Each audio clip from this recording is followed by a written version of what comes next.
Estamos no terceiro trimestre de 2022. Nosso aprendizado está sendo baseado nos livros de Êxodo e Levítico. Tem o tempo Cronos e o tempo Kairos. O Cronos não está do meu jeito, mas o Kairos não falha. Chega na hora certa, do jeito certo. Moisés deita e descansa nas mãos do Senhor. E deixa eu dizer algo para você. Quem deita e descansa no tempo do Senhor, começa a andar no meio do deserto, começa a ver arbusto pegar fogo, começa a ver sarça falar com você. E é o que nós vamos estudar no próximo capítulo. Deus vai te buscar no meio do deserto, se você crer e descansar nas promessas do Senhor. É por isso que está escrito na Bíblia: nós andamos não por aquilo que nós vemos, ouvimos, pensamos, mas nós andamos pela fé, por uma palavra de Deus. Então por isso, de vez em quando, o deserto chega na nossa vida.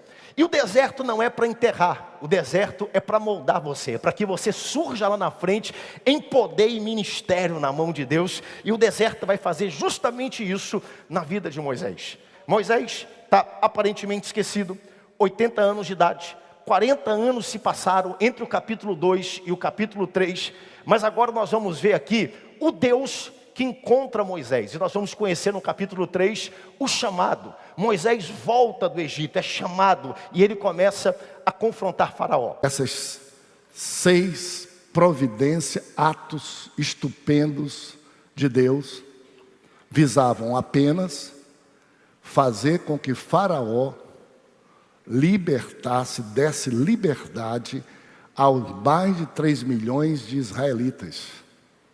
Só isso. Se Faraó fizesse isso, nada dessas punições ou dessas manifestações divinas precisariam ter acontecido. Só.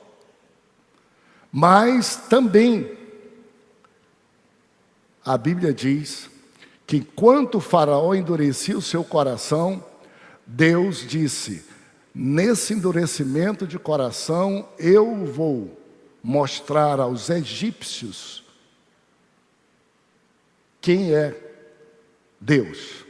Aí o destruidor, ele ia no talo da própria planta e acabava com tudo e toda a possibilidade de futuro em relação à plantação e aquilo que era verde sobre a terra. Os gafanhotos então viria, e os historiadores dizem, estudiosos falam, 10 centímetros de altura sobre a terra, sobre toda a terra, de gafanhotos, comendo, devorando e destruindo tudo. O exército invasor e os agricultores, especialmente os orientais, onde isso acontece com a maior frequência, têm realmente um receio, um medo muito grande em relação a isso. 1 Coríntios capítulo 5, o apóstolo Paulo dizendo: este é Cristo, nosso Cordeiro perfeito, Ele é a nossa Páscoa. O ladrão da cruz disse: nós merecemos, nós erramos, mas este homem não cometeu erro algum. Disse o centurião romano: verdadeiramente esse é o Filho de Deus. Pilatos lavou as mãos para não ter culpa, disse: não há dolo, não há falta nele.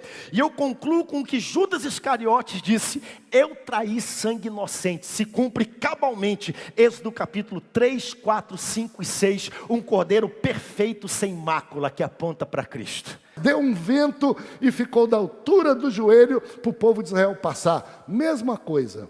O milagre, se você achar que foi o vento deu na hora e o povo passou. E se você quiser pensar desse jeito, explique como você quiser. Como é que Faraó e um exército treinado morrem com 40 centímetros de água? Israel passou. E do outro lado, o cântico de glória, o cântico de vitória, o cântico de bênção. Maná significa que isso? Coisas que Deus nunca fez, Deus faz. A gente não tem nome, não sabe, a gente só olha que isso. É a provisão, é o cuidado de Deus, é Ele te guardando ao longo do caminho.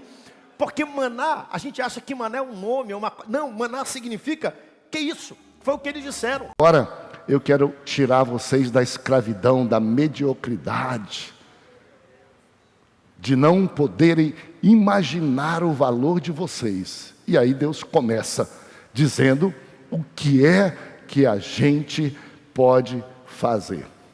Ele que livrou a gente da escravidão, o povo do Egito, agora quer nos tirar dessa escravidão.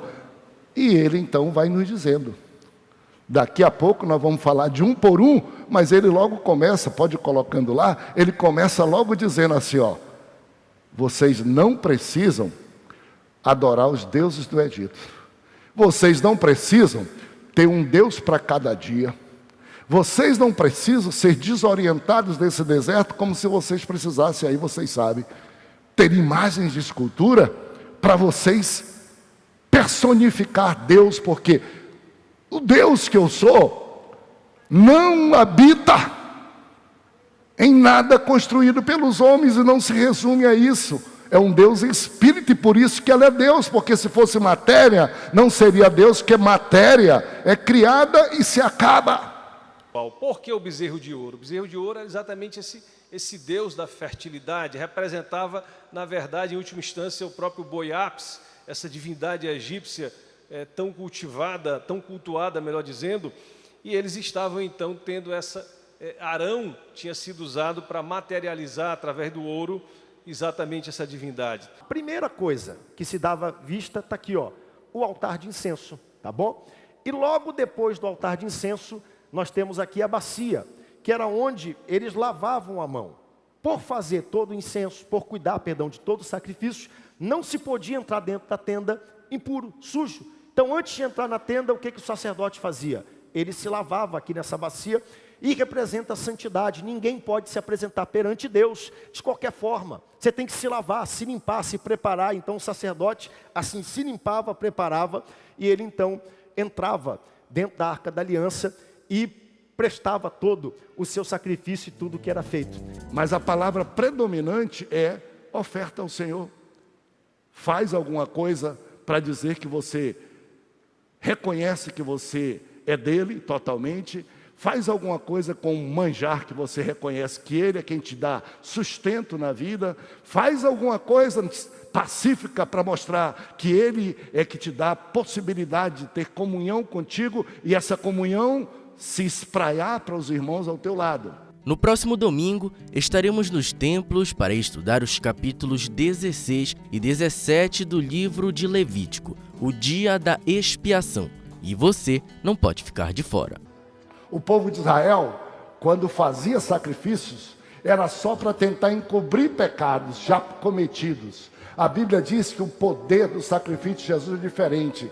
Se nós confessamos nossos pecados, cada vez que confessamos, a Bíblia diz, aquele que encobre não prospera, aquele que confessa e deixa, alcança perdão, alcança expiação, alcança Yom Kippur, perdão, confessa e há perdão, louvado seja Deus. Yom Kippur evangélico é todo dia, toda hora, em todo momento. Não há sacrifício nenhum, porque Ele pagou o preço por nós.